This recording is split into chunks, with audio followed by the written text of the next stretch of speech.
보실 하나님의 말씀은 신약 성경 요한복음 제17장 1절 한 절 말씀입니다.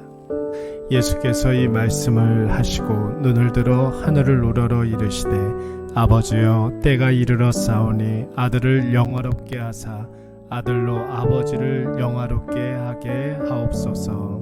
아멘. 아들을 영화롭게 하사 아들로 아버지를 영화롭게 하게 하옵소서.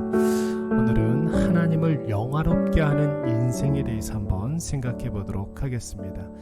어렸을 적에 교회에서 소요리 문답을 가지고 성경 공부를 한 적이 있었습니다.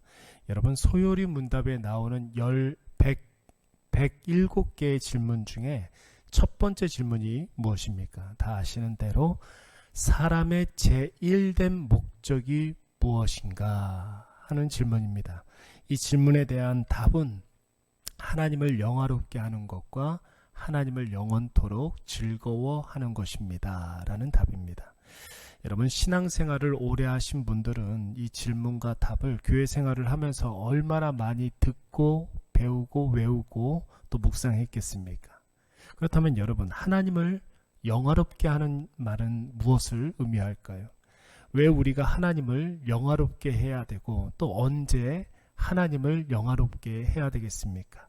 오늘 본문의 말씀을 보시면은 예수님은 제자들과의 마지막 만찬을 마치시고 이제 홀로 기도하는 시간을 가지셨습니다. 그리고 그 기도의 첫머리에 하나님을 하늘을 우러러 아버지여 이렇게 부르시면서 때가 이르러 싸우니 아들을 영화롭게 하여 주시옵소서 이렇게 기도했습니다. 여러분, 예수님의 이 첫 번째 기도문에 우리가 약간 의아해하지 않을 수가 없습니다. 때가 이르렀다는 말은 이제 예수님께서 십자가의 고난을 당하시고 죽으실 때가 되었다는 것을 의미하는 것이고, 응당 그렇다면 성자 하나님이시라면 무엇보다도 하나님께 영광을 돌리고 오직 하나님을 영화롭게 해야 되지 않겠습니까? 그런데 오늘 예수님은 하나님을 영화롭게 하는 기도가 아니라 자기 자신을 영화롭게 해달라고 기도하고 있습니다.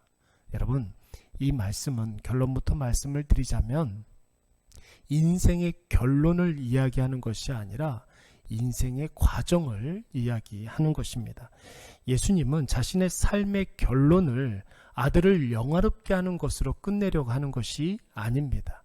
자기 자신이 영광받고 끝내려고 하는 것이 아닙니다. 예수님의 삶의 목적, 즉 하나님께 영광을 돌리는 삶의 방법으로서 자기 자신도 영화롭게 해달라는 말씀입니다. 여러분, 한번 생각을 해보십시오. 하나님께 영광 돌리는 삶을 살기 위해서 우리가 어떻게 해야 되겠습니까? 하나님의 영광 속에 살아야지만, 그래서 우리의 삶이 영화로운 삶이 되어야 하나님께 영광을 돌려드릴 수가 있는 것입니다. 그렇다면 하나님을 영화롭게 하는 삶, 하나님의 영광 속에 거하는 삶은 어떤 삶이겠습니까? 늘 하나님을 묵상하는 것입니다. 나에게 하나님이 어떤 분이신가? 하나님이 오늘도 나에게 어떤 은혜를 부어주시는가? 그렇다면 반드시 꼬리를 물고서 따라와야 할 생각이 있습니다. 나는 하나님께 어떤 존재인가? 하나님이 나에게 이런 은혜를 허락해 주셨는데 나는 왜 이렇게 늘 죄에 넘어지고 실수하고 잘못하는가? 그러면 하나님께서 우리를 용서해 주시는 사죄의 은총을 더 분명하고 선명하게 보여주시겠죠. 그때 우리는 하나님이 원하시고 바라는 삶을 살 수가 있게 되는 것입니다. 여러분, 그것은 구약시대 선지자들처럼 죽음을 불사하면서 하나님의 말씀을 담대히 증거하는 그런 거창한 것이 아닙니다.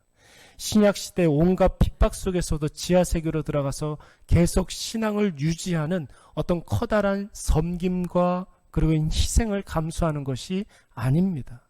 물론 신앙적 결단을 해야 하는 순간이 우리의 인생에 한두 번은 분명히 올 때가 있습니다. 그러나 하나님께서 우리에게 원하시는 삶이라는 것은 하나님을 영광 돌려드리고 내가 영화롭게 되는 것은 엄마로서 마땅히 감당해야 할 그 일을 하나님이 내게 명령하신 일이라고 확신하고 하나님 앞에서 그 일을 감당하는 것입니다.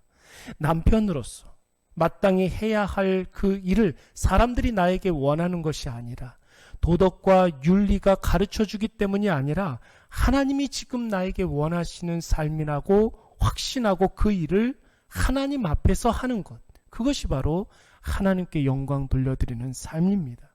학생은 학생의 일을 하나님 앞에서 감당하고, 공무원은 나란 일을 하나님 앞에서 감당하고, 사업을 하시는 분은 재산을 불려서 잘 먹고 잘 살기 위함이 아니라 하나님이 나를 이곳에 보내주셔서 하나님이 나에게 원하는 그 일을 하나님 앞에서 감당하는 것, 이것이 바로 하나님께 영광 돌려드리는 삶입니다. 물론 빠짐없이 예배를 드리고 수시로 기도를 하고 매일 말씀을 펴들고 주의 말씀을 날마다 묵상하는 것 중요합니다. 그러나 그 일이 중요한 이유는 그 예배와 기도와 말씀을 통해서 내 삶에서 하나님이 주신 그 일을 하나님 앞에서 담대히 잘 감당하기 위해서 필요한 일들입니다. 언제요? 바로 지금. 사랑하는 여러분, 예수님은 이제 십자가를 앞두고 있습니다. 이제 곧 있으면 가룟 유다가 대제사장들과 로마 군을 대동하고 예수님을 잡으러 올 것입니다. 그 이후에 여러분 어떤 일이 벌어지겠습니까? 차마 입에 담을 수 없을 만큼 참으로 고통스러운 그 비참한 일들이 벌어지게 됩니다. 그러나 그 십자가에서 있었던 그 비참한 일들, 그 고통스러운 일들이 하나님을 영화롭게 하고 하나님을 영원토록 즐거워하고 하나님께 영광 돌리는 일이 되었습니다. 왜 그렇습니까? 십자가에서 고통을 당해서 죽는 일이 하나님이 아들 예수님에게 원하시는 일이었기 때문에 그렇습니다. 그 일을 통해서 하나님 사랑하시는 주의 백성들 사망에서 건져내는 그런 일들이 있게 되는 것이죠. 오늘 예수님은 그 일을 감당하기 위해서 아들을, 자신을 영화롭게 해달라고 한 것입니다. 아들을 영화롭게 하사 아들로 아버지를 영화롭게 하게 하옵소서.